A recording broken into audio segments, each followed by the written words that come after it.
కర్ణాటకలో బంద్రేహల్లి గ్రామంకు సమీపంలో ఉన్న మాలే రంగనాథ స్వామి ఆలయం దర్శించుకోవడం జరిగింది. మేమైతే పొద్దున్నే వెళ్ళిపోవడం జరిగింది అనమాట.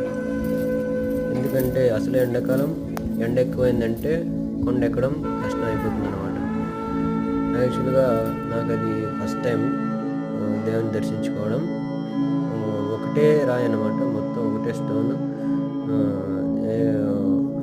ఏటవాలుగా కూడా ఉందన్నమాట, ఎక్కడానికి కొంచెం కష్టమే అనమాట. ఎండాకాలం కాకుండా వర్షాకాలం అయితే జారి కూడా పడతారనమాట. అది మాకైతే తిరుమల కొండ ఎక్కడం అంత కష్టం అనిపించలేదు, కానీ ఈ కొండ ఎక్కడం చాలా కష్టం అనిపించింది. ఒక 3-4 టైమ్స్ స్టాప్ చేసి మళ్ళీ ఎక్కడం. కొండ పైకి వచ్చేసినాం అనమాట. ఇది కొండ పైన మెట్టు, ఇది కంప్లీట్ అయితే కొండ ఎక్కేసిన. ఇక్కడ పూజారికి ఫోన్ చేసి రావడం జరిగింది అనమాట. పూజారికి